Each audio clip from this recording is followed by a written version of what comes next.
আসসালামু আলাইকুম। আমার আজকের রেসিপি ফুলকপি আলু দিয়ে ডিমের তরকারি। আর এই ডিমের তরকারিটি আমি আজকে আপনাদের সাথে শেয়ার করছি। চলুন দেখা যাক আমি কিভাবে রান্না করি ফুলকপি আলু আর ডিম। খুবই মজাদার একটি রেসিপি আর খুব সহজভাবে রান্না করে দেখাবো। এখানে আছে ফুলকপি। এখানে আমি আমার পরিমাণ মতো করে নিয়ে নিয়েছি। ফুলকপি, আলু আর ডিম। এখানে আমি হাঁসের ডিম নিয়েছি 4টা সিদ্ধ করে। এখন ডিমগুলো একটু হালকা চিড়ে তারপরে আমি হলুদ এবং লবণ দিয়ে ভেজে নিচ্ছি।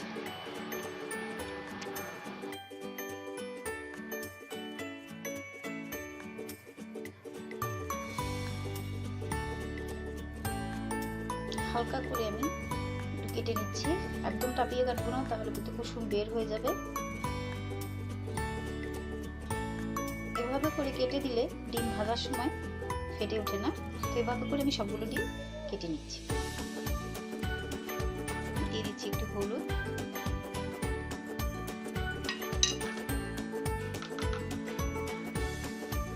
একটু লবণ। এখন মেখে নিচ্ছি। মাখা হয়ে গেছে। এখন ডিমগুলো আমি একটু ভেজে নিব। একটা প্যান আমি গরম করতে দিয়ে দিয়েছি। এটা গরম হয়ে গেলে ভিতরে তেল দিয়ে দেবো। গরম হয়ে গেছে, এখন তেল দিয়ে দিচ্ছি।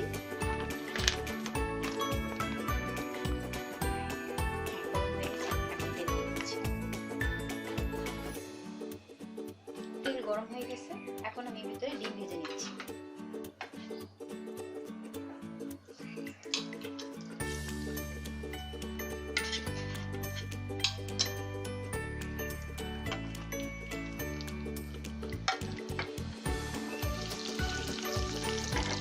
সব ডিমগুলো আমি ভেজে নিয়ে ফিরে আসছি। ডিম ভাজা হয়েছে, এখন আমি ডিমগুলো নামিয়ে দিচ্ছি। ডিম ভাজা তেলের ভিতরে আমি দিয়ে দিচ্ছি আধা চা চামচ জিরা।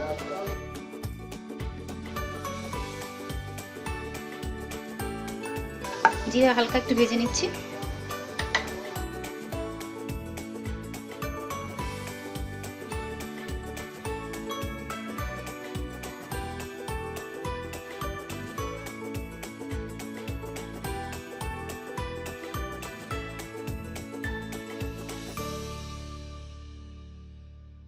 জিরা ভাজা হয়ে গেছে, এখন দিয়ে দিচ্ছি পেঁয়াজ কুচি।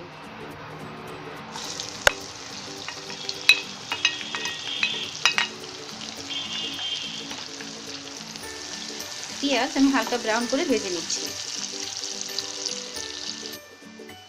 পেঁয়াজ হালকা ভাজা হয়ে গেছে, এখন এর ভিতরে আমি একটু পানি দিয়ে দিচ্ছি।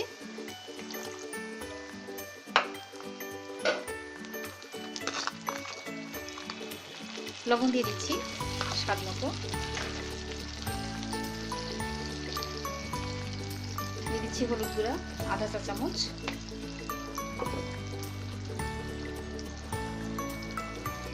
মরিচের গুঁড়া,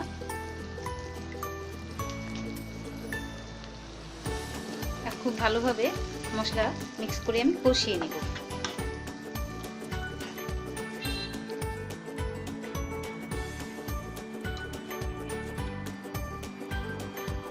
মশলাটা কষানো হয়ে গেলে ফিরে আসছি। মশলা খুব ভালোভাবে কষিয়ে নিয়েছি। দেখুন আমি যে পানি দিয়েছিলাম সেটা শুকিয়ে গেছে। মশলা খুব ভালোভাবে কষানো হয়ে গেছে। এখন এর ভিতরে দিয়ে দিচ্ছি আগে থেকে কেটে রাখা এবং খুব ভালোভাবে ধুয়ে রেখেছিলাম ফুলকপি। সেই ফুলকপি দিয়ে দিচ্ছি।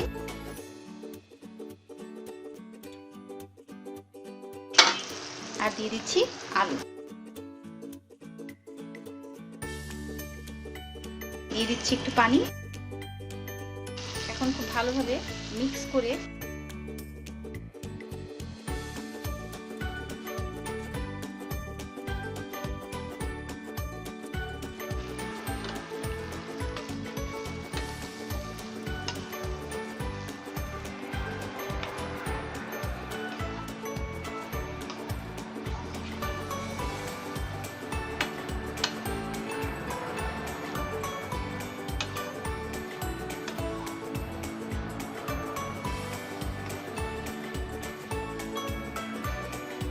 মিশিয়ে নেওয়া হয়ে গেছে।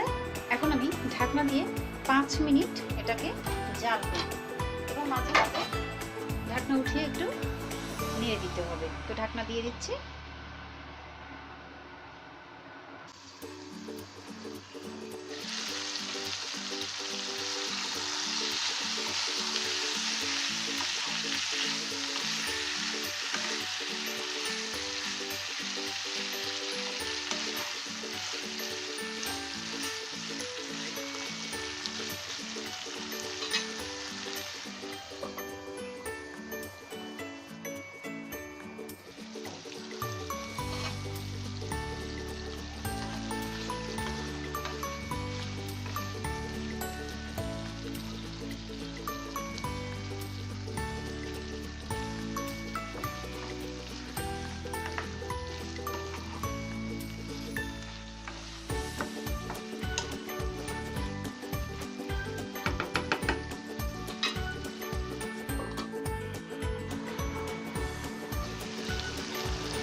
ফিরে এলাম 5 মিনিট পরে।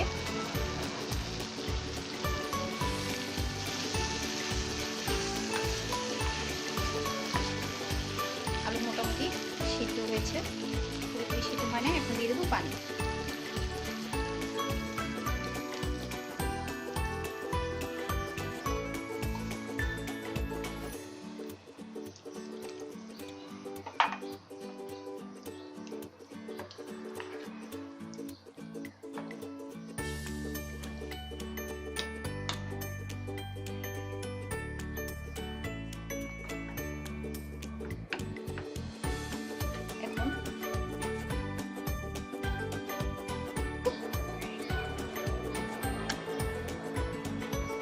ঢাকনা দিয়ে 5 মিনিট জাল করব। ফিরে আসছি 5 মিনিট পরে।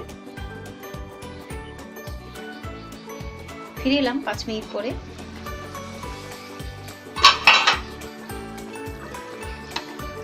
একটু নেড়ে চেড়ে দিচ্ছি আলু সিদ্ধ হয়েছে কিনা। হ্যাঁ, আলু সিদ্ধ হয়েছে, তবে ফুলকপিটাগুলো সিদ্ধ হয়নি, এখন একটু বাকি আছে। এখন এর ভিতরে দিয়ে দিব ডিম ভেজে রাখা।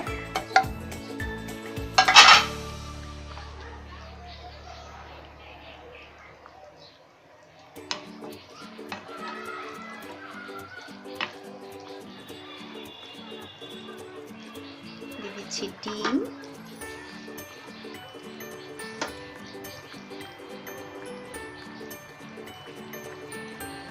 কাঁচামরিচ। আর কাঁচামরিচ আমি একদম চিনি দেইনি, জাস্ট এরকম একটু ছিদ্র করে দিয়েছি যাতে ভিতর থেকে এটার ফ্লেভারটা বের হয়ে আসে। এখন দিয়ে দেবো ধনেপাতা কুচি, সব একবারই দিয়ে দিচ্ছি।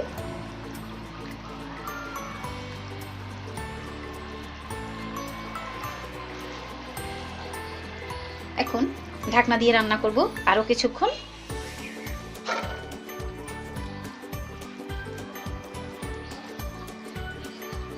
দিয়ে দিচ্ছি ঢাকনা।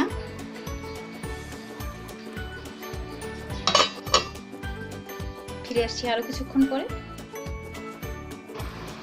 ফিরে এলাম কিছুক্ষণ পরে। এখন ঢাকনাটা উঠিয়ে নিচ্ছি।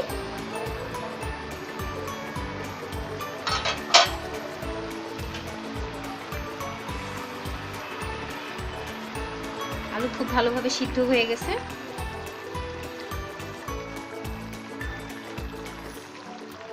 ফুলকপিও খুব ভালোভাবে সিদ্ধ হয়ে গেছে। রান্না কমপ্লিট। আমি এখন চুলা বন্ধ করে দিচ্ছি। আর যে ঝোল আছে এই ঝোলটা কিন্তু ঠান্ডা হয়ে গেলে আরো কমে যাবে, তো এখন আর কমাবো না। আমি চুলা বন্ধ করে দিলাম। রান্না কমপ্লিট।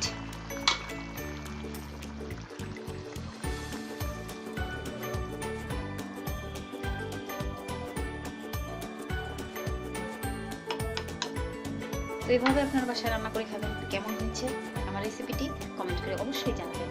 এর থেকে সহজ রেসিপি আর হতে পারে। সবাই ভালো থাকবেন, সুস্থ থাকবেন। ফিরে আসছি এরকম সহজ কোনো রেসিপি নিয়ে। আল্লাহ হাফেজ।